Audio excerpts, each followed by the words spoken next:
ஓகேம்மா. இப்போ வந்து நம்ம பார்க்க போறது வந்து எஸ்சி 250ல ஆடிட்டருடைய ரெஸ்பான்சிபிலிட்டிஸ் ரெண்டா வந்து டைவர்ட் பண்றாங்க. ஒண்ணு என்ன அப்படின்னா, ரொம்ப முக்கியமான லாஸ் அண்ட் ரெகுலேஷன்ஸ நம்ம கம்ப்ளை பண்ணணும். ஓகேவா? இன்னொன்னு வந்து ரொம்ப இன்டைரக்ட் எஃபெக்ட் தான் குடுக்கும். பட் ஸ்டில் அத கம்ப்ளை பண்ணாம நம்ம போயிட்டோம்னா, ஏதாவது விபரீதமாயிடுமோ அப்படிங்கிற மாதிரி கேட்டகரி ஆஃப் லாஸ் அண்ட் ரெகுலேஷன்ஸோட நம்ம வம்பு பண்ணக்கூடாது. நம்ம நான் கம்ப்ளைண்ட்ஸ் வச்சுக்க கூடாது. அத நம்ம கரெக்ட்டா கம்ப்ளை பண்ணிடணும்.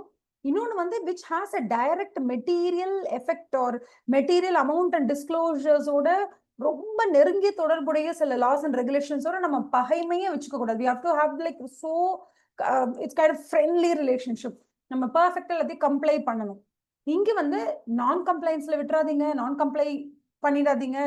Make sure you comply with laws and regulations that might have a material effect on the financial information அப்படின்னு சொல்றாங்க. அதுதான் வந்து உங்களுக்கு 2 classes of laws and regulations. So A வந்து ஏ கேட்டகரி என்ன அப்படின்னு பார்த்தீங்கன்னா, those laws and regulations that have direct effect on the determination of material amount and disclosures. அது ஒரு category. Tax laws, labour laws அந்த மாதிரி. ஏன் லேபர் லாஸ் சொல்றோம்னா, இஎஸ்ஐ யாருக்கு பிடிக்கிறோம், பிஎஃப் யாருக்கு டிடெக்ட் பண்ணணும், எத்தனை பேருக்கு மேல இருந்தா வருஷத்துக்கு மேண்டேட்டரியா எத்தனை நாள் லீவ் விடணும், இது எல்லாமே உங்களுக்கு லேபர் லாஸ்ல இருக்கும். So basically when it comes to the rights and payments made to the employees and deductions made from the employees salary, இதெல்லாமே is determined by tax laws and labor lawsங்கிறதுனால இவங்க எல்லாம் கேட்டகரி ஏல வந்துருவாங்க. கேட்டகரி பில வர்றது பாத்தீங்கன்னா environmental hazard prevention act, இல்ல environmental pollution control பண்றதுக்கான ஆக்ட், இல்ல அந்த மாதிரியான ஆக்ட்ஸ் எல்லாமே உங்களுக்கு இல்ல பேசிக் அப்ளை பண்ணி லைசன்ஸ் வாங்குறதா இருக்கலாம், அது ரெனியூ பண்றது, இது எல்லாமே வந்து will come under those that do not have a direct effect on the determination of material amounts and disclosures in the financial statements, but compliance with which is necessary for the basic going concern, the basic operating, operating fence. இது எல்லாமே உங்களுக்கு ரொம்ப important. நம்ம பேசிக்கா நம்ம company run பண்ணணும்னா நமக்கு ஒரு எஃப்எஸ்எஸ்ஏ லைசன்ஸ் வேணும். அதை கூட வாங்காம நம்மளால எப்படி ரன் பண்ண முடியும்? ஸோ பேசிக் ஆபரேஷன்ஸ்க்கு உங்களுக்கு இந்த லைசன்ஸ் இதெல்லாம் தேவைப்படலாம். அதுல சில லேபர் லா, ஐ மீன் லைக் அதுல சில லாஸ் அண்ட் ரெகுலேஷன்ஸை நீங்க கம்ப்ளை பண்ணாம விட்டுட்டீங்கன்னா ப்ராபப்ளி அதனால உங்களுக்கு ஃபினான்ஷியல் ஸ்டேட்மெண்ட்ஸோட அமௌண்ட் அண்ட் டிஸ்க்ளோஷர்ஸ்ல எந்த ஒரு பெரிய எஃபெக்டும் இல்லாம இருக்கலாம். பட் களத்துல உங்களால பிசினஸ் நடத்தவே முடியாத மாதிரி ஆயிடுச்சுன்னா, what if the going concern assumption by itself is like block, அந்த மாதிரி பூம் அப்படி ஆயிடுச்சுன்னா என்ன பண்றது? அதனால 2 கேட்டகரியை பிரிச்சு முதல் category you are required to comply. Second category வந்து நீ அதை கம்ப்ளை பண்ணலன்னா அது மூலியமா வர எஃபெக்ட் வந்து ஃபினான்ஷியல் ஸ்டேட்மெண்ட்ஸ்ல காமிக்காம போலாம். பட் உன்னோட பிசினஸே காலி பண்ணிடும், பிசினஸே இல்லாம ஆக்கிடும், உங்க பிசினஸ்க்கு சீல் வச்சிருவாங்க. அந்த மாதிரி ஆபரேஷனே பண்ண முடியாம அப்பெல்லாம் நீங்க ஃபினான்ஷியல் ஸ்டேட்மெண்ட்ஸ்க்கு போறது, அந்த மாதிரி உங்களோட கோயிங் கன்சர்ன் அசம்ஷனே பாதிக்கிற அளவுக்கு இருக்கலாம். இது செகண்ட் கேட்டகரி. சோ அதான் கொடுத்திருக்காங்க பாத்தீங்களா, நான் compliance with such laws and regulations may therefore have a material effect on the financial statements, whereas உங்களுக்கு வந்தது it can even affect the going concern assumption அப்படி சொல்றாங்க. ஓகேவா? மேல என்ன 2 பாயிண்ட் ஏபி கொடுத்தாங்க அது அப்படியே வந்து ஒரு டயக்ராமேட்டிக்கல் ஃபார்மேட்ல போட்டிருக்காங்க, வேற ஒண்ணுமே இல்லை. இப்போ நான் உங்களுக்கு சொன்ன மாதிரி ஏபி 2 கேட்டகரி இருக்கு. when it comes to category A, what is the responsibility of the auditor? நான் சொன்ன மாதிரி தான் objectivesல 3 படிச்சோம்ல, அதுல ஃபர்ஸ்ட் பாயிண்ட் என்ன? obtain sufficient and appropriate audit evidence to make sure the compliance is made. அவ்வளவுதான். கேட்டகரி ஏவை பொறுத்த வரைக்கும் பயபக்தியா கம்ப்ளை பண்ணிடுன்னு சொல்லுவாங்க. கேட்டகரி பி பொறுத்த வரைக்கும் என்னன்னா, perform specific audit procedures to make sure that அந்த மாதிரி நான் கம்ப்ளைண்ட்ஸ் நீங்க ஏதாவது பண்ணிருந்தீங்கன்னா அது மூலியமா நமக்கு ஏதாவது ஒரு மெட்டீரியல் எஃபெக்ட் வந்துருமோ அப்படிங்கிற ஒரு பயத்துல நீங்க ஸ்பெசிபிக் ஆடிட் ப்ரொசீஜர்ஸை பெர்ஃபார்ம் பண்ணி make sure if there is proper compliance with those laws and regulations which might have a material effect on the financial statements or on the operations. அதுதான் இது வந்து கேட்டகரி பி. இந்த 2 category முடிச்சாச்சுன்னா என்ன சொல்லிருக்காங்க பாருங்க, category ஏக்கு உங்களோட சைட்ல இருந்து நீங்க எப்படி ஹேண்டில் பண்ண போறீங்க அப்படின்னா இதுதான் key point. Okay, for compliance நீங்க இந்த பேராகிராஃப் படிச்சு பாருங்க. For the compliance with the provisions of those laws and regulations generally recognized to have a direct effect on the determination material amounts and disclosures. இதுல ஒரு auditor எப்படி handle பண்ணணும்? he has to obtain sufficient appropriate audit evidence. அவ்வளவுதான். he has to obtain sufficient appropriate audit evidence. என்னது? Category category B cover என்ன பண்ணணும்? For other laws and regulations those do not have a direct effect. இவங்களுக்குலாம் பெருசா direct எஃபெக்ட்லாம் இல்லை. Even if it doesn't have any direct effect, you are supposed to perform or you are supposed to undertake specific audit procedures. ஏன் நான் specific audit procedures perform பண்ணணும் அப்படின்னா, in order to help identify non-compliance ஏதாவது இருந்து அது மூலியமா நம்மளோட ஆபரேஷன்ஸ்க்கோ இல்லை நம்மளோட பேசிக் ஃபினான்ஷியல் இன்ஃபர்மேஷனுக்கோ ஏதாவது ஒரு ப்ராப்ளம் வந்துருச்சுன்னா what do we do? அதுக்காக we take this. அண்ட் இது எல்லாத்தையும் தாண்டி நம்ம மெயின்டைன் பண்ண வேண்டிய ஒரு முக்கியமான ஒரு ப்ரொஃபஷனல் ஃபண்டமெண்டலான ஒரு கேரக்டரிஸ்டிக் ஃபீச்சர் என்ன அப்படின்னு கேட்டீங்கன்னா, you have to maintain professional scepticism. Okay, maintaining professional skepticism is of a very, very, very important criteria here, because being skeptic is always about being very, very, very alert to the situation, being very open to not 100% where 100% கரெக்டாக தான் இருக்கும், இல்லை எதுவுமே பிரச்சனை இருக்காது, அந்த மாதிரி இல்லாமல் you have to be very open to the possibility that there might be something wrong, and still I'm not able to figure it out. So what should I do? I have to be extra cautious. I should not take things for granted. So that's what you are supposed to maintain. Okay, அது நீங்க படிச்சிட்டீங்கனாலே போதும். So there are 3 important things that you're required to remember. Point number 1 is for the category A kind of laws and regulations where you are supposed, where you are supposed to obtain sufficient and appropriate audit evidence. And for the category B type of companies, you are supposed to undertake specific audit procedures to make sure that the non-compliance does not bring any kind of,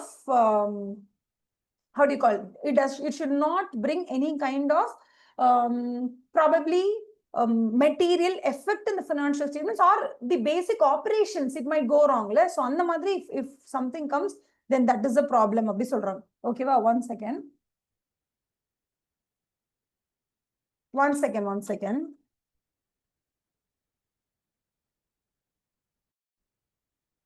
okay, இப்போ வந்து நம்ம பார்க்க போறது என்னன்னா, next bit என்ன பார்க்க போறோம்னா, okay நம்ம வந்து சொல்லியிருக்கோம் கேட்டகரி ஏ கேட்டகரி இருக்கு, category A and B.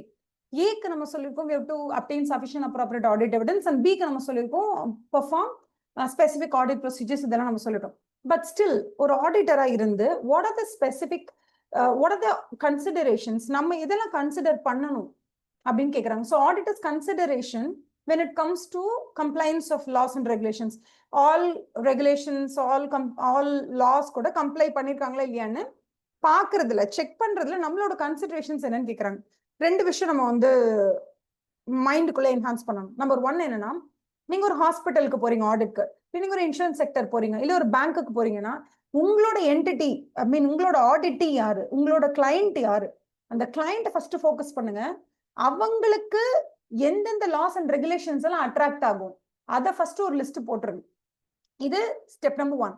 Step number 2 என்னன்னா, out of all the laws and regulations that becomes applicable to your entity, to your auditee, to your client, அதுல அவங்க எந்த அளவுக்கு அது எல்லாத்தையும் அப்ரஹெண்ட் பண்ணி அது எப்படி whether they have adhered to all the laws and regulations that is applicable to them, அதை அவங்க பண்ணியிருக்காங்களான்னு செக் பண்றது. ஸோ அதுதான் 2 பாக்ஸ்ல கொடுத்துருக்காங்க. ஃபர்ஸ்ட் நம்ம என்ன பண்ணோம்னா, legal and regulatory framework applicable for the entity or the industry as a whole. For example, இப்போ நீங்க வந்து இன்சூரன்ஸ் கம்பெனி எடுத்துக்கிட்டீங்கன்னா அவங்களுக்கு என்னென்ன லாஸ் அப்ளை ஆகும், ஸ்கூல்ல அந்த ஸ்கூலுக்கு என்னென்ன வரும், காலேஜ் டீம்டு யூனிவர்சிட்டி நீங்க ஆடிட் பண்ண போறீங்கன்னா அவங்களுக்கு என்னென்ன rules laws and regulations apply ஆகும். இந்த லிஸ்ட்டை ஃபர்ஸ்ட் போட்டுட்டு அதுக்கப்புறம் நம்ம என்ன பண்ணணும்னா, whether that particular college or school or hospital or pharmaceutical company or any kind of company for that matter, அவங்க அதை whether they practice or not, whether they comply or not-ங்கிறது தான் செகண்ட். அப்ப செகண்ட் ஒன் என்ன சொல்றாங்கன்னா, how the entity is complying with the framework. அந்த ஃப்ரேம்வொர்க்ல ஒரு 7 loss வந்து direct effect இருக்குங்க ஃபினான்ஷியல் ஸ்டேட்மெண்ட்ல. அந்த 7 லாஸ் அண்ட் ரெகுலேஷன்ஸோட இவங்க எப்படி கம்ப்ளை பண்றாங்க. அதர் தேன் தட் கேட்டகரி பில இன்னும் இருக்கு ஒரு 13-14 லாஸ் அண்ட் ரெகுலேஷன்ஸ் இருக்கு, அதை அவங்க எப்படி கம்ப்ளை பண்றாங்க. So this is how your mind set of framework should be. ஓகேவா? அதுக்கப்புறம் மற்றெல்லாம் ரொம்ப ரொம்ப காமன். இதுல வந்து இந்த 2 பாயிண்ட்ஸ் வெரி இம்பார்ட்டன்ட். என்னன்னா, when it comes to the auditor who is auditing his client, his or her client, whatever, அந்த கிளைண்ட்டை நம்ம ஆடிட் பண்ணும்போது அங்க கம்ப்ளைன்ஸ் இருக்கா இல்லையா, whether there is compliance or whether there is non compliance. இதை நம்ம தெரிஞ்சுக்கிறதுக்காக நம்ம எடுக்கக்கூடிய 2 முயற்சி என்னன்னா, number 1, please communicate, please enquire with the management and TCWG. So management கிட்ட, தோஸ் சார்ஜ் வித் கவர்னன்ஸ் கிட்ட, அங்க ஒர்க் பண்ற எம்ப்ளாயிஸ் கிட்டன்னு எல்லார்கிட்டையும் கேட்டு தெரிஞ்சுக்கோங்க. ஓகேவா? That is number 1. நம்பர் 2 என்னன்னா, நீங்க தயவு செய்து போயிட்டு என்ன பண்ணுங்கன்னா, டாக்குமெண்ட்ஸ் எடுத்து பாருங்க. லைசன்ஸ் அவங்க ரிசீவ் பண்ணிருக்காங்களா, லைசன்ஸ் இஷ்யூ பண்ண அத்தாரிட்டி வேற ஏதாவது லெட்டர் அமைச்சிருக்காங்களா, என்ன ஏதுன்னு அந்த மாதிரி பாருங்க. So these are the 2 initial steps that you are supposed to perform. அப்ப மேல என்ன கொடுத்திருக்காங்க, what can you perform? ஓகேவா? to help identify the instances of non compliance. இங்க எங்க கம்ப்ளை பண்ணல, இதெல்லாம் கம்ப்ளை பண்ணாம விட்டுட்டாங்களே அப்படின்னு if you want to find it out, நான் கம்ப்ளைன்ஸை கண்டுபிடிக்கிறதுக்கு உங்களுக்கு மிகச்சிறந்த வழி என்னன்னா, ஒன்னு மேனேஜ்மெண்ட் கிட்ட போய் என்கொயரி பண்ணுங்க. That's one thing. Second thing what is suppose to do is, எல்லா டாக்குமெண்ட்ஸை பாருங்க. எல்லா டாக்குமெண்ட்ஸ், பேப்பர்ஸ், அங்கே வந்து லைசன்ஸ் இன்ஸ்ட்ருமெண்ட்ஸ் எல்லாத்தையும் எடுத்து பாருங்க. அப்போ உங்களுக்கு அந்த கம்பெனியோட எல்லா டாக்குமெண்ட்ஸ் எடுத்து நீங்க செக் பண்ணும்போது, இன்ஸ்பெக்ஷன் பண்ணும்போது, you will come to know of any instances where non-compliance is there. அப்படிதான் you can find it out. So what are the two most important steps in கேட்டா, number 1, inquiring the management, number 2, inspecting. இன்ஸ்பெக்ஷன்னால என்ன தெரியுமா, documents பார்க்கறதுதான். இன்ஸ்பெக்ஷன்னாலே உங்க client கிட்ட இருக்கக்கூடிய papers எல்லாத்தையும் புரட்டி போட்டு பார்க்கறதுக்கு பேர் தான் இன்ஸ்பெக்ஷன். ஓகேவா?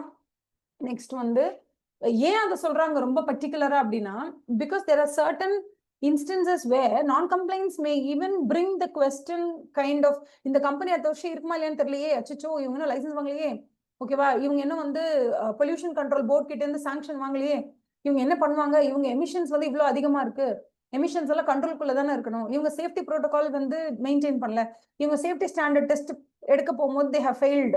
So what is the result? அந்த மாதிரிலாம் ஏகப்பட்ட டெக்னிக்கல் ஸ்டாண்டர்ட்ஸ் அண்ட் டெக்னிக்கல் டேர்ம்ஸ்க்கு போகும்போது சில non compliance may even bring the business to a halt. அப்படி இருந்தா ரொம்ப கஷ்டங்கிறதுனால you have to make sure that you do the enquiries with the management and inspection of documents and all those things. ஓகேவா? அதுக்கப்புறம் மற்ற எல்லாமே common தான். அவங்க என்ன என்பிஎஃப்சிக்கு யாரு, என்பிஎஃப்சினா யார்கிட்ட நம்ம வந்து கேள்வி கேட்கணும், யாருக்கெல்லாம் ரிப்போர்ட் பண்ணணும், பேங்க்ஸ்னா என்ன பண்ணணும், அதுக்கப்புறம் இன்சூரன்ஸ் பிசினஸ் என்ன பண்ணணும், தே கிவன் எக்ஸாம்பிள் மாதிரி. அதுக்கப்புறம் this is one thing that's very important. ஏன்னா எல்லா லாஸ் அண்ட் ரெகுலேஷன்ஸையும் வந்து நம்மளால ஈஸியா ஆடிட் பர்ஃபார்ம் பண்ணும்போது, ஆடிட் ப்ரொசீஜர்ஸ் பர்ஃபார்ம் பண்ணும்போது அவ்வளோ ஈஸியா நான் கம்ப்ளைன்ஸை கண்டுபிடிக்கிறது இட்ஸ் நாட் ஈஸி. பிகாஸ் சில நான் கம்ப்ளைன்ஸ் வந்து இல்ல ரொம்ப ரொம்ப ரொம்ப ரொம்ப ரிமோட்டா இருக்கும். நீங்க எவ்வளவு கஷ்டப்பட்டு சர்ச் பண்ணாலுமே அதனுடைய எஃபெக்ட் வந்து ஃபினான்ஷியல் இன்ஃபர்மேஷன்ல பெருசா பிரதிபலிக்காது. It won't be reflected in the financial statements.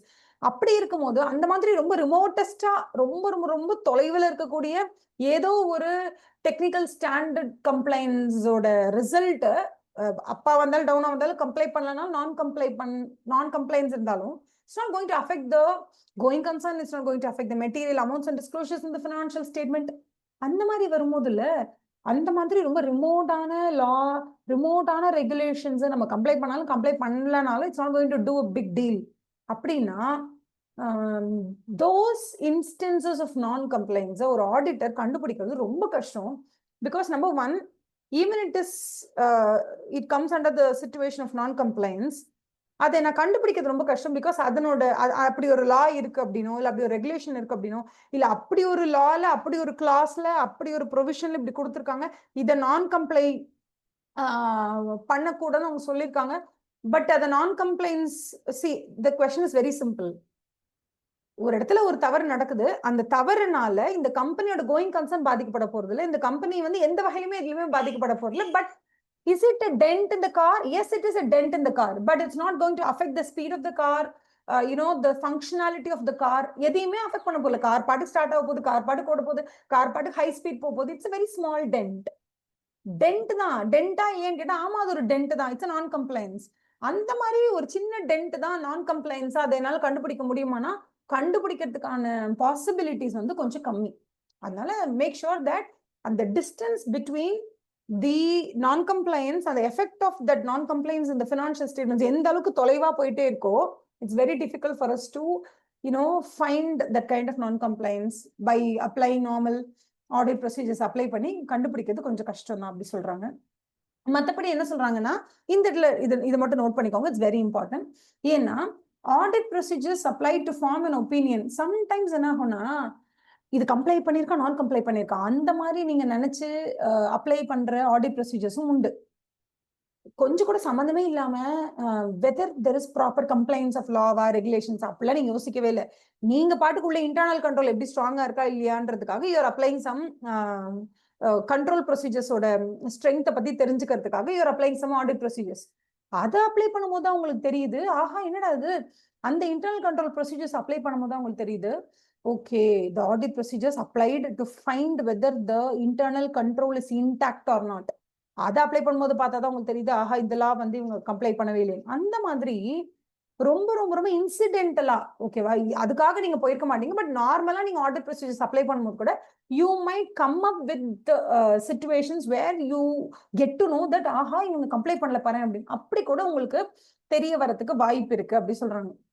அப்ப நீங்க நார்மல் ஆடிட் ப்ரொசீஜர்ஸ் அப்ளை பண்ணும்போது கூட you might end up with finding out about some non complaints with laws or regulations அப்படின்னு சொல்றாங்க. இது பாயிண்ட், இது ஒரு ஒரு ஒரு சின்ன சப்ளிமெண்டரி பாயிண்ட்னு வச்சுக்கோங்களேன். இன்னொன்னு என்னன்னா, த்ரூ அவுட் த ஆடிட்டர் எப்படி இருக்கணும் அப்படின்னு கேட்டீங்கன்னா, ரொம்ப ரொம்ப ரொம்ப ரொம்ப ரொம்ப அலர்ட்டா இருக்கணும். அது மட்டும் இல்லாம அலர்ட் எதுக்கு அலர்ட்டா இருக்கணும், என்ன மாதிரி நீங்க ஏன் அலர்ட்டா இருக்கணும்? ஃபார் எக்ஸாம்பிள், உங்களை நிக்க வச்சுட்டு போறாங்க, ஏய் பாரு பின்னாடில இருந்து எதை வரலாம், சைட்ல இருந்து எதை வரலாம், எந்த சைட்ல இருந்து ஏதாவது ஒண்ணு வந்துச்சுன்னா கண்டுபிடின்னு சொல்றாங்க. ஏன்னா மேலே இருந்தா புஸ்வானமா வரப்போகுது இல்ல, உங்களை நிக்க வச்சிருக்காங்க, இந்த மாதிரி கன் ஷாட் வரலாம், இல்ல இந்த மாதிரியான ஒரு அட்டாக் வரலாம் அப்படின்னு உங்களை நிக்க வச்சுட்டு போயிருக்காங்கன்னா உங்களுக்கு தெரியல என்ன எக்ஸ்பெக்ட் பண்ணணும். அந்த மாதிரி ஆடிட்டர் எதுக்கு அலர்ட்டா இருக்கணும் அப்படின்னு சொன்னா, நீங்க சாதாரணமா அப்ளை பண்ற ஆடிட் ப்ரொசீஜர்ஸ் கூட உங்களுக்கு எஸ்ஐ 250 பிரகாரம் உங்களுக்கு சில how do you call, உங்களுக்கு சில எக்ஸாம்பிள்ஸையோ இல்ல உங்களுக்கு சில நான் கம்ப்ளைண்ட் சிச்சுவேஷன்ஸையோ எடுத்துட்டு வந்து கொடுக்கறதுக்கான வாய்ப்புகள் இருக்கு. அதுக்கப்புறமா சப்போஸ் அந்த மாதிரி சிச்சுவேஷன்ஸ் வந்துருச்சு, உங்களுக்கு நீங்க கண்டுபிடிச்சீங்க நான் கம்ப்ளைண்ட்ஸ் இருக்குன்னா தயக்கமே படாம டிசிடபிள்யூஜி கிட்ட, that is those charge with governance கிட்டயும் மேனேஜ்மெண்ட் கிட்டயும் அதை பத்தின டீடைல்டான விஷயங்களை கேட்டு தெரிஞ்சுக்கோங்க. சில நேரங்கள்ல நீங்க வந்து கேட்டு தெரிஞ்சுக்கலாம். பல நேரங்கள்ல நீங்க வந்து ரொம்ப மேண்டேட்டரியே பண்ண வேண்டிய வேலை என்னன்னா, மேனேஜ்மெண்ட் டிசிடபிள்யூஜி கூப்பிட்டு உட்கார வைங்க. உட்கார வச்சுட்டு, ji I am doing my work as an auditor, I have my own responsibilities, I am following SA எல்லாம் ஓகே, நான் என் வேலையை பார்க்குறேன், but I need a confirmation from you. ஏன்னா நீங்க எனக்கு எழுத்து வடிவத்துல ரிட்டர்ன் ரெப்ரசன்டேஷன் கொடுங்க from management and from those charge with governance that you உங்களுடைய நாலெட்ஜுக்கு தெரிஞ்சு, உங்களுக்கு தெரிஞ்சத நான் கம்ப்ளைண்ட்ஸ் இருந்தாலோ ஓகேவா, இல்ல உங்களுக்கு தெரிஞ்சு any incident that you know about non complaints you should inform me. Already inform பண்ணியிருக்கணும் நீங்க, ஓகேவா. நீங்க என்கிட்ட எதுவும் மறைக்கல, நான் சொல்வதெல்லாம் உண்மை தவிர எதுவும் இல்லை, எனக்கு தெரிஞ்ச எல்லா விஷயங்கள் அபவுட் நான் கம்ப்ளைன்ஸும் நான் வந்து ஆடிட்டர் கிட்ட சொல்லிட்டேன் அப்படின்னு ஒரு மேனேஜ்மெண்ட் சைன் போட்டு கொடுக்கணும். அதுக்கு பிறகு தான் ரிட்டர்ன் ரெப்ரசன்டேஷன். எப்படி சொல்லியிருக்காங்க பாருங்க, the auditor shall request the management where appropriate TCWG கிட்ட கூட நீங்க கேட்கலாம் to provide written representation என்னென்ன that all known instances of non-compliance or suspected non-compliances with the laws and regulations whose effect should be considered when preparing financial statements have been disclosed to the auditor. ஒரு auditor கிட்ட நீங்க சொல்ல வேண்டிய ஒரு financial ஸ்டேட்மெண்ட்ஸ்க்கு ரொம்ப முக்கியத்துவம் வாய்ந்த சில non compliances or suspected non compliances that the management and TCWG is aware of, அது எல்லாத்தையும் நீங்க என்கிட்ட சொல்லி, அதாவது அந்த மேனேஜ்மெண்ட் அந்த டிசிடபிள்யூஜியும் அவங்களுக்கு தெரிஞ்ச, தட் இஸ் அவங்களுக்கு தெரிஞ்ச நான் கம்ப்ளைன்ஸ், அவங்க சஸ்பெக்ட் பண்ற non compliance regarding laws and regulations, அவங்களுக்கு எதாவது தெரிஞ்சதுன்னா அந்த இன்ஸ்டன்சஸ் அவங்க எனக்கு சொல்லி இருக்கணும், சொல்லிட்டதா சொல்லி அவங்க சைன் போட்டு எனக்கு தரணும். ஸோ தட் இது எதுக்காகனா, இது ஏன் இந்த ரிட்டர்ன் ரெப்ரசன்டேஷனை வந்து நம்ம வந்து ஒரு மேனேஜ்மெண்ட் கிட்ட இருந்தோ இல்ல ஒரு டிசிடபிள்யூஜி கிட்ட இருந்தோ இது எழுத்து வடிவத்துல அவங்க கிட்ட இருந்து ஏன் ஒரு ஆடிட்டர் வாங்கணும் அப்படின்னா, சம்டைம்ஸ் நம்ம என்ன பண்ணுவோம், நம்ம வந்து தரவா எல்லாத்தையும் பக்கவா செக் பண்ணி okay we have to make sure that non complaints is not there அப்படி சொல்லி நம்ம நம்ம கேட்டகரி ஏ கேட்டகரி பி எல்லாத்துக்கும் எக்ஸ்டென்சிவா டைம் ஸ்பெண்ட் பண்ணி எல்லாம் போட்டு நம்ம வந்து வேலை பார்த்துட்டு இருப்போம். ஆடிட் ப்ரொசீஜர்ஸ் அப்ளை பண்ணுவோம், will be obtaining sufficient appropriate audit evidence, இது எல்லாத்தையும் நம்ம ரொம்ப இன்டென்சிவா பண்ணிட்டு இருக்கும் போது அந்த சைட்ல மேனேஜ்மெண்ட் ரொம்ப அமைதியா திருப்தியா பேசாம உட்காந்துட்டு இருப்பாங்க. ஏன் அப்படி உட்காந்துட்டு இருக்காங்கன்னு பாத்தீங்கன்னா, அவங்களுக்கு தெரியும் ஒரு நான் கம்ப்ளைண்ட்ஸ் இருக்குன்னு அவங்களுக்கு தெரியும். And they also have their also suspecting around 3 to 4 other நான் கம்ப்ளைன்சஸ் வித் கேட்டகரி பி அப்படி கூட அவங்களுக்கு தெரியும். ஆனா அவங்க நம்மகிட்ட எதுவுமே சொல்ல மாட்டாங்க. ப்ராபப்ளி நீங்க அதுக்கப்புறம் போய் கேட்பீங்க, ஒரு நீங்க ஆடிட்லாம் முடிச்சுட்டு கிளீன் ரிப்போர்ட் கொடுத்த அப்புறம் பார்த்தா ஒரு பெரிய நான் கம்ப்ளைன்ஸ் வந்து comes to the Lime light. அப்ப நீங்க வந்து மேனேஜ்மெண்ட் கேக்குறீங்க, என்ன மேனேஜ்மெண்ட் இப்படி இருக்கு, non-compliance சொல்றாங்க. நான் என்னமே ஆடிட் ப்ரொசீஜர்ஸ் அப்ளை பண்ண அப்பெல்லாம் என் கண்ணுக்கு அது தென்படவே இல்ல. உங்களுக்கு இத பத்தி தெரியுமா? அப்படின்னு நீங்க கேக்குறீங்க மேனேஜ்மெண்ட் கிட்ட. மேனேஜ்மெண்ட் என்ன சொல்லுவாங்க? தெரியும் அவங்க சொல்லுவாங்க. "இது தெரியுமா? ஏன் சொல்லல?" அப்படின்னு கேட்பாங்க. வடிவேல் காமெடி மாதிரி, "ஏன் சொல்லல? நீங்க கேட்கல, நான் சொல்லல." அப்ப இது என்ன ஆயிடும்னா, people will remain silent when it is favorable to them. So make sure you get a no objection certificate. It's kind of அவங்க கிட்ட நீங்க ரிட்டர்ன் ரெப்ரசன்டேஷன் ஒன்று வாங்குங்க. மேனேஜ்மெண்ட்டும் சரி, டிசிடபிள்யூஜியும் சரி, உங்ககிட்ட ஒரு ரிட்டர்ன் ரெப்ரசன்டேஷன் கொடுக்கணும். என்னன்னு கொடுக்கணும்? தட் அவங்களோட நாலேஜ்க்கு தெரிஞ்சு any non compliance or any suspected non compliance எது இருந்தாலும் அவங்க உங்ககிட்ட சொல்லிட்டாங்க அப்படின்னு அவங்க கிட்ட இருந்து எழுத்துப்பூர்வமா you to get a signature. இது ஏன் இந்த ரிட்டர்ன் ரெப்ரசன்டேஷனா? நான் சொன்ன மாதிரி நாளை பின்ன எனக்கு தெரியும் சார், நீங்க கேட்கலாம் தான் நான் சொல்லல அப்படின்னு சொல்லிட்டாங்கன்னா, I'll make sure that's a very fundamental thing that you have to do with the management. Get a written representation from the management, point number 1. Point number 2 தான் நீங்க உங்களோட வேலையவே ஆரம்பிக்கணும். ஏன்னா நீங்க வேலையெல்லாம் ஆரம்பிச்சு முடிச்சும் போது கூட because of inherent limitations in audit, it is possible that there is a non-compliance, and then even after applying proper audit procedures and obtaining sufficient appropriate audit evidence, you are not able to detect that kind of non-compliance. But the management knows about that. But they didn't tell you because you didn't ask them.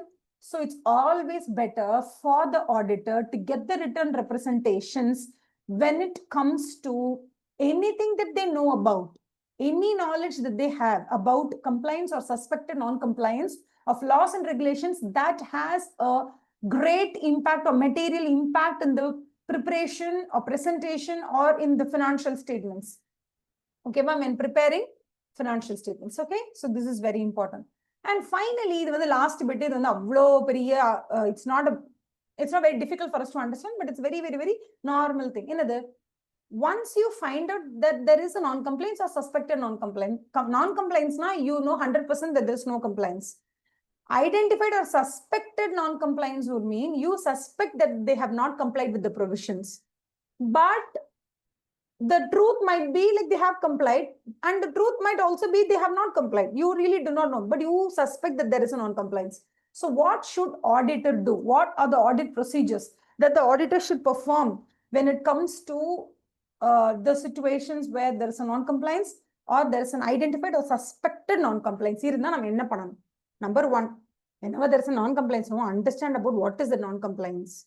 Okay, and then make sure that you get additional information about the non-compliance so that you'll be able to come up with a decision whether this kind of non-compliance is posing material misstatement in the financial statement or not. If it is posing material misstatement in the financial statement, no, then give a modified opinion. No, everything is fine, no problem at all. If you think like that, then you can give clear opinion, no problem. Okay, now this is step number 1, where you go and get the grip of the happening, get to know what is happening there, get to understand what is a non-compliance. So an understanding of the nature of the act and the circumstances in which it has occurred, nature of the non-compliance and why it happened. So what is the non-compliance and why it happened? You have to know about this. Number 2, you have to get additional information to evaluate the possible effect of the financial statement. See, this has happened, no denial on that. But this happening, whether it is having a material misstatement in the financial statement or no, that's what you are worried about. Because if there is material misstatement in the financial statement, then you will give only modified opinion. If there is no material misstatement because of this non-compliance, you can be chilled. You can just, ignore it because it's so insignificant. Okay, so if the auditor thinks that there is a non-compliance, definitely he has to discuss the matter with management and TCWG. Okay, and then suppose if the management and TCWG is not giving you full-fledged information, that whatever they know about the event or the non-compliance, they're not telling you anything at all, then the auditor has to get some expert advice, like legal advice he has to get. And what can be another situation? Number 2 is that regarding the non-compliance or suspected non-compliance, the auditor is not able to obtain sufficient information. Okay, the auditor, if the sufficient information about the suspected non-compliance cannot be obtained, we are not able to get it, the auditor shall evaluate the lack of sufficient appropriate audit evidence on the auditor's opinion. You can modify. If you don't get a proper understanding of the suspected non-compliance, you can even give the modified opinion. And then finally, at some point in time, what will happen is that there is a suspected non-compliance or non-compliance, and then the auditor will evaluate the implications of non-compliance also in relation to other aspects of audit and all those things. Okay, because when the management of the TCWG has given you, we have disclosed everything that we know. Yeah, all the non-compliance that we know, we have disclosed it to you. That is the kind of written representation that they've given. But in fact, when the auditor performed a normal audit procedures, normal specific audit procedures or category A இருக்க மாதிரி, he is applying the sufficient appropriate audit procedures gain பண்றதுக்காக he is applying some audit procedures. அந்த audit proceduresல இருந்து ஒரு புதுசா ஒரு நான் compliance வந்து auditor is coming to know. இதுல என்னன்னா, இப்படி ஒரு நான் கம்ப்ளைன்ஸ் இருக்குன்னு மேனேஜ்மெண்ட்டுக்கு தெரியும். ஆனா மேனேஜ்மெண்ட் அதை மட்டும் சொல்லவே இல்லை. ஆனா எப்படி ரிட்டர்ன் ரெப்ரஸன்டேஷன் கொடுத்திருக்காங்க, எங்களுக்கு தெரிஞ்சதெல்லாம் நாங்க சொல்லிட்டோம் அப்படின்னு ரிட்டர்ன் ரெப்ரஸன்டேஷன் கொடுத்திருக்காங்க. பட் உண்மையில அவங்க சொன்னது என்ன அப்படின்னு கேட்டீங்கன்னா, அவங்களுக்கு தெரிஞ்ச சில விஷயங்களை நம்மகிட்ட மறைச்சிருக்காங்க. இந்த மாதிரி ஒரு ஆடிட்டருக்கு தெரிய வரும்போது this changes the whole scenario. ஓகேவா? ஃபார் எக்ஸாம்பிள், சீரியல் எல்லாம் போடுவாங்க தெரியுமா, நீ வந்து என்கிட்ட போய் சொல்லிட்டல, இது மட்டும் தான் சொல்லியிருக்கேன், இது மாதிரி இன்னும் எத்தனை போய் சொல்லியிருக்கேன், அந்த மாதிரி. ஸோ ஒருத்தர் நம்மகிட்ட போய் சொல்லியிருக்காங்கன்னு ஒரு இடத்துல தெரிய வந்துருச்சுன்னா, அவங்க மேல நமக்கு எப்படி டவுட் வரும்னா, இது வரைக்கும் அவங்க சொன்னதெல்லாம் உண்மையா பொய்யாங்கிற அளவுக்கு டவுட் வரும்ல. அதே மாதிரிதான் உங்ககிட்ட அந்த மேனேஜ்மெண்ட் இல்ல TCWGO எங்களுக்கு தெரிஞ்ச நான் கம்ப்ளைண்ட்ஸ் எல்லாம் நாங்க சொல்லிட்டோம்னு சொல்லி ரிட்டர்ன் ரெப்ரஸன்டேஷன்ஸ் கொடுக்க, ஆனா உங்களோட நார்மல் ஆடிட் ப்ரொசீஜர்ஸ்ல நீங்க ஒரு நான் கம்ப்ளைண்ட்ஸை கண்டுபிடிக்க, அந்த நான் கம்ப்ளைண்ட்ஸை பத்தி சீஃப் கம்ப்ளைண்ட்ஸ் ஆஃபீஸருக்கு தெரியும்னு வச்சுப்போம். ஆனாலும் நீங்க என்கிட்ட சொல்லல, நீங்க கேட்கும் போது அவங்க கைய பெசைய, அப்போ உங்களுக்கு என்ன டவுட் வரும், இது வரைக்கும் அவங்க சொன்னதெல்லாம் உண்மையா பொய்யான்ற டவுட் வரும். அதனாலதான் அவங்க என்ன சொல்றாங்க, you have to, the auditor shall evaluate the implication. ஒரு பொய் சொன்னவங்களுக்கு மத்ததெல்லாம் பொய்யா உண்மையான்னு தெரியலையேங்கிற இம்ப்ளிகேஷனை பத்தி நீங்க யோசிக்கணும். The auditor shall evaluate the implications of non-compliance in relation to other aspects of the audit, including auditor risk assessment, reliability. அதான் ஒரு ரிட்டன் ரெப்ரஸன்டேஷன் ஒரு மேனேஜ்மெண்ட் நம்ம கிட்ட கொடுக்குறாங்கன்னா அதை நான் நம்பவா வேணாமாங்கிற அளவுக்கு உங்களுக்கு அவங்க மேல டவுட் வந்துடும் அப்படின்னு சொல்றாங்க. ஓகேவா? அதுக்கப்புறம் இதெல்லாம் நீங்க ஞாபகம் வச்சுட்டீங்களா மைண்ட்ல? இப்ப நீங்க ரிப்போர்ட் எப்படி கொடுக்க போறீங்கன்னு கேக்குறாங்க. What is the type of report that you're going to give? Okay, so now we're going to read எப்படி ரிப்போர்ட் கொடுக்க போறோம். அந்த இடத்துல ஒரு நான் கம்ப்ளைன்ஸ் நடந்திருக்கு. நான் கம்ப்ளைன்ஸ்க்கும் TCWGக்கு இல்ல மேனேஜ்மெண்ட்டுக்கும் சம்பந்தமே இல்லைன்னு வச்சுக்கோங்க. நீங்க நேரா போய் TCWG கிட்ட சொல்லுங்க, மேனேஜ்மெண்ட் கிட்ட சொல்லுங்க, பாருங்க இந்த மாதிரி நான் கம்ப்ளைன்ஸ் இருக்கு, பாருங்க இந்த மாதிரி ஆயிடுக்கு அப்படின்னு சொல்லிட்டு அவங்க கிட்ட போய் சொல்லுங்க. சில நேரத்துல அவனுக்கு கூட்டு கலவானியா அதை சேர்ந்துதான் செஞ்சிருப்பான். அந்த நான் கம்ப்ளைன்ஸையே அவங்களுக்கு தெரிஞ்சுதான் நடந்திருக்கும். அந்த மாதிரி TCWG மேனேஜ்மெண்ட் எல்லாம் அப்படியே ஒன்னா இருந்துதான் அந்த ஃப்ராட் வேலையை பண்ணிருக்காங்க, நான் கம்ப்ளைன்ஸே பண்ணிருக்காங்க அப்படின்னா, இப்ப நீங்க என்ன பண்ணணும்? பண்ணிட்டாங்க, ஓகே, இவங்களும் சேர்ந்து தான் பண்ணிருக்காங்க, இனிமே யார்கிட்ட போய் நம்ம சொல்றது? இதுக்கப்புறம் ஆடிட் கமிட்டி, அதுக்கு மேல யாராவது இல்ல RBI, SEBI அந்த மாதிரி யாராவது சொல்லிக்கலாம், அது பிரச்சனை இல்லை. பட் ஸ்டில் இப்ப நான் கண்டுபிடிச்சேன் அந்த நான் கம்ப்ளைன்ஸ். இந்த நான் கம்ப்ளைன்ஸ்னால பினான்சியல் ஸ்டேட்மெண்ட்ஸ்ல மெட்டீரியல் மிஸ்டேட்மெண்ட் இருக்க போதா இல்லையா? இருக்குன்னா மாடிஃபை பண்ணுங்க, இல்லைன்னா அப்படியே விட்டுருங்க, அவ்வளவுதான். அப்போ when they say that all those charged with governance and management, இவங்க எல்லாருமே அந்த நான் கம்ப்ளைன்ஸ்ல இன்வால்வ் ஆகி இருந்தால் நீங்க டைரக்டா மாடிஃபைட் ரிப்போர்ட் கொடுத்துட்டு போயிட்டே இருங்க. அது வந்து ரொம்ப சிக்னிபிகண்டான மேட்டரா இருந்துச்சுன்னா, மெட்டீரியல் மிஸ்டேட்மெண்ட் கொடுத்துச்சுன்னா பினான்சியல் ஸ்டேட்மெண்ட்ல, இல்லப்பா யாருமே இன்வால்வ் ஆகல, TCWGக்கு ஒண்ணு கூட தெரியாது, மேனேஜ்மெண்ட்டுக்கும் எதுவுமே தெரியாது, பாவம் அவங்களாம் அப்படின்னா, தயவு செஞ்சு ஆடிட்டர் ஒரு நான் கம்ப்ளைன்ஸை பத்தி தெரிஞ்ச உடனேவே முதல்ல யார்கிட்ட சொல்லணும்னா, the auditor shall communicate with TCWG about the non-compliance with laws and regulations that comes to the attention of the auditor. ரொம்ப ரொம்ப ரொம்ப சில்லற மேட்டர்னா அதெல்லாம் கொண்டு போய் TCWG கிட்டயோ இல்ல மேனேஜ்மெண்ட் சொல்ல அவசியம் இல்லை. கொஞ்சமாவது ஒரு சிக்னிபிகன்ட் மேட்டரா இருந்தா நீங்க கொண்டு போய் சொல்லலாம் நான் கம்ப்ளைன்ஸை பத்தி. இன்னொன்னு, அந்த நான் கம்ப்ளைன்ஸ்ல ஒன் ஆஃப் த பார்ட்டியா இவனுங்களே இருக்கானுங்க, தட் இஸ் இந்த TCWG, இவங்க மேனேஜ்மெண்ட், இவங்க எல்லாம் ஒன்னா சேர்ந்துதான் அந்த நான் கம்ப்ளைன்ஸே பண்ணிருக்காங்கன்னு சொல்லும் போது, நம்ம அதுக்கும் மேல போயிட்டு யாராவது ரெகுலேட்டரி பாடிஸ் கிட்ட போய் கம்ப்ளைண்ட் பண்ண வேண்டியதுன்னா அங்க போய் சொல்லிட வேண்டியதான். If in the auditor's judgment non-compliance referred to above is believed to be intentional, வேணும்னே செஞ்சிருக்காங்க அப்படின்னா நீங்க என்ன பண்ணணும்? ஒண்ணு TCWG கிட்ட சொல்லுங்க, மேனேஜ்மெண்ட் செஞ்சிருக்காங்கன்னா TCWG சொல்லுங்க, மேனேஜ்மெண்ட்டும் TCWGயும் அதுக்கு மேல இருக்கிறவங்க எல்லாரும் சேர்ந்துதான் செஞ்சிருக்காங்கன்னா வேற வழியே கிடையாது, நீங்க கொண்டு போய் SEBI கிட்டயோ RBI கிட்டயோ சென்ட்ரல் கவர்மெண்ட்டே சொல்லிடுங்கன்னு சொல்றாங்க. If the auditor suspects that management, TCWG எல்லாருமே இன்வால்வ் ஆயிருக்காங்க, என்ன பண்ணணும்? நீங்க அதுக்கும் மேல யாராவது இருக்காங்களான்னு பாருங்க. ஆடிட் கமிட்டி மாதிரி இல்ல சூப்பர் பேனல்னு வச்சிருப்பாங்க. பெரிய பெரிய கம்பெனிஸ்ல என்ன ஆகும்னா இந்த நார்மல் எக்ஸிக்யூட்டிவ்ஸை தாண்டி சூப்பர் பேனல்னு இருப்பாங்க. அந்த மாதிரி யாராவது இருந்தாங்க நாங்க சொல்லுங்க. இல்லப்பா அப்பெல்லாம் யாருமே இல்லை, இப்ப எனக்கு என்ன பண்றதுன்னு தெரியல, உங்களுக்கு பயமா இருக்குன்னா லாயர் கூப்பிட்டு என்ன பண்றதுன்னு கேட்டு ஒரு லீகல் அட்வைஸை வாங்கிக்கோங்க. சில இடத்துல மட்டும் இந்த மாதிரி சிச்சுவேஷன் வரும்போது செபிக்கு, ஆர்பிஐக்கு, சென்ட்ரல் கவர்மெண்ட்டுக்கு, ஃபெமாக்கு இல்ல பர்டிகுலர் மினிஸ்ட்ரிக்கு எல்லாம் சொல்லணும்னு சில லீகல் ரிக்குவயர்மெண்ட்ஸ் இருக்கும். அந்த மாதிரி இருந்ததுன்னா தயவு செஞ்சு அவங்க கிட்ட நீங்க சொல்லிடுங்க அப்படின்னு சொல்றாங்க. அதை தாண்டி நம்ம என்ன பண்ண முடியும்? SA 705 படி மாடிஃபைட் ஒப்பீனியன் கொடுக்கலாம். எப்படி மாடிஃபைட் ஒப்பீனியன் கொடுக்கலாம்னா, நான் கம்ப்ளைண்ட்ஸ் இருக்கு ஜி, நான் கம்ப்ளைண்ட்ஸ் இருக்கு, நான் கம்ப்ளைண்ட்ஸ் இருக்கு, அதுக்கான ரீசன்ஸை நான் கண்டுபிடிச்சிட்டேன். ஓகேவா? நான் நிறைய சஃபிஷியன்ட் அப்ரோப்ரியேட் ஆடிட் எவிடன்ஸ் அது ரிலேட்டடா கலெக்ட் பண்ணிட்டேன். இந்த இடத்துல நான் கம்ப்ளைண்ட்ஸ் இருக்கு. ஆனா ஃபினான்ஷியல் ஸ்டேட்மெண்ட்ஸ் என்ன சொல்லுது? எல்லாமே கரெக்டா தான் இருக்குன்னு சொல்லுது. அப்ப அது தப்பா தானே சொல்லுது. அந்த இடத்துல நீங்க போய் என்ன பண்ணுங்க? ஒப்பீனியனை குவாலிஃபைட் ஒப்பீனியன் கொடுத்துருங்க. சில நேரத்துல என்ன ஆகும்னா நான் கம்ப்ளைண்ட்ஸ் அங்க இருக்கும். அந்த நான் கம்ப்ளைன்ஸை பத்தின சஃபிஷியன்ட் அப்ரோப்ரியேட் ஆடிட் எவிடன்ஸை கலெக்ட் பண்றதுக்காக நான் ப்ரொமைசஸ்குள்ள போகும்போது அங்க இருக்கிற மேனேஜ்மெண்ட், TCWG இவங்க எல்லாம் சேர்ந்து என்ன ஆடிட்டே பண்ண விடாம என்ன லிமிட் பண்ணிடுவாங்க. என்னோட ஸ்கோப்பையே லிமிட் பண்ணிடுவாங்க. அப்படி லிமிட் பண்ணிட்டாங்கன்னா தைரியமா நீங்க ஒப்பீனியன்ல என்ன கொடுக்கணும்னா, என்னுடைய ஸ்கோப்பையும் அவங்க லிமிட் பண்ணிட்டாங்க, என்னால சஃபிஷியன்ட் அப்ரோப்ரியேட் ஆடிட் எவிடன்ஸை கலெக்ட் பண்ணவே முடியலன்னு சொல்லி நீங்க என்ன ஒப்பீனியன் கொடுக்கலாம் அப்படின்னு கேட்டா, you can give disclaimer of opinion. Opinion சொல்ல முடியாதுங்க. ஏன்னா என்னால அங்க போயிட்டு சஃபிஷியன்ட் அப்ரோப்ரியேட் ஆடிட் எவிடன்ஸை கலெக்ட் பண்ண முடியாத மாதிரி இவங்க என்ன தடுத்துட்டாங்க. நான் அப்புறம் எப்படி ஒப்பீனியன் கொடுக்க முடியும்? ஐ டிஸ்க்ளைம் மை ஒப்பீனியன். நான் ஒப்பீனியன் கொடுக்க மாட்டேன் அப்படின்னு சொல்லி நீங்க கிளம்பிடணும். இன்னொரு இடத்துல அந்த நான் கம்ப்ளைன்ஸ் நடந்திருக்கு, அது ரிலேட்டட் நீங்க எல்லா சஃபிஷியன்ட் அப்ரோப்ரியேட் எவிடன்ஸையும் கலெக்ட் பண்ணிட்டீங்க. கலெக்ட் பண்ணி பார்த்தா தான் தெரியுது சரியான மெட்டீரியல் மிஸ்டேட்மெண்ட்ஸ் எல்லாம் இருக்கு ஃபினான்ஷியல் ஸ்டேட்மெண்ட்ஸ் அப்படின்னும் போது you go for adverse opinion or அதான் குவாலிஃபைட்ல தான் வரும் அட்வர்ஸ் ஒப்பீனியன். ஓகேவா? அப்ப என்ன சொல்றாங்க? இல்ல ஒவ்வொரு பேராகிராஃபும் அழகா சொல்லியிருப்பாங்க பாருங்களேன். If the auditor concludes it, ஒரு இடத்துல நான் கம்ப்ளைண்ட்ஸ் இருக்குன்னு ஆடிட்டர் முடிவு பண்ணிட்டாரு.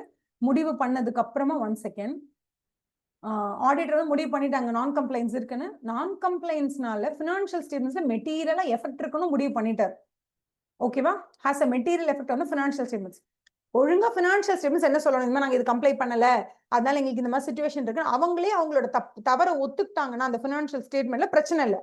ஆனா அவங்க ஃபினான்ஷியல் ஸ்டேட்மெண்ட் அவங்க என்ன சொல்லுவாங்க? நாங்க எல்லாமே கரெக்ட், நாங்க எல்லாமே கம்ப்ளைண்ட் பண்றோம் பொய் சொல்லியிருந்தாங்கன்னா அப்ப ஆடிட்டர் அங்க போயிட்டு என்ன பண்ணணும்? he has to give qualified or adverse opinion. அதுக்கு அடுத்த பேராகிராஃப்ல இன்னும் அழகா சொல்றாங்க பாருங்க. if the auditor is not allowed to perform the audit, அப்ப நீங்க என்ன பண்ணணும்? ஆடிட்டரை ஆடிட் பண்ணவே விட முடியாத அளவுக்கு அவரை ப்ரெக்ளூட் பண்ணிட்டாங்க. யாரு? TCWG மேனேஜ்மெண்ட் எல்லாம் சேர்ந்து அவரால் சஃபிஷியன்ட் அப்ரோப்ரியேட் ஆடிட் எவிடன்ஸை கூட கலெக்ட் பண்ண முடியாத அளவுக்கு அவரோட ஸ்கோப்பே லிமிட் பண்ணிட்டாங்கன்னா வேற வழியே கிடையாது. அவர் அந்த இடத்துல போயிட்டு என்ன பண்ணணும்? நான் ஒப்பீனியனே தரமாட்டேங்க, ஒப்பீனியன் தர முடியற அளவுக்கு அவங்க என்ன வச்சுக்கிட்டாங்க, அவங்க என்ன ஆடிட்டே பண்ண விடலங்க அப்படின்னு சொல்லி கம்ப்ளைண்ட் பண்ற மாதிரி நீங்க டிஸ்க்ளைமர் ஆஃப் ஒப்பீனியன் கொடுத்துருங்க. அதுவும் இல்லப்பா, அங்க நான் கம்ப்ளைண்ட்ஸ் இருக்கு, நான் தேடி தேடி பாக்குற சஃபிஷியன்ட் அப்ரோப்ரியேட் ஆடிட் எவிடன்ஸ் கொடுக்கல மீன்ஸ் என்ன சொல்றா? உள்ள போய் தேடி பார்க்க எனக்கு கிடைக்கல. அவங்க என்ன they did not preclude me, they allowed me inside the premises. I went there, I searched all the documents, I inspected, I inquired the management, எல்லாமே நான் செஞ்சு பார்த்துட்டேன். நான் கம்ப்ளைண்ட்ஸ் இருக்குன்னு தெரியுது, பட் எனக்கு அது ரிலேட்டடா sufficient appropriate audit evidence collect பண்ண முடியல. இதுக்கு காரணம் வேணும்னே என்கிட்ட இருந்து மறைக்கிறாங்களா சில இன்ஃபர்மேஷனை, இல்ல அந்த இடத்துல அப்படி ஒரு எவிடன்ஸே இல்லையா அப்படின்றது எனக்கு தெரியல.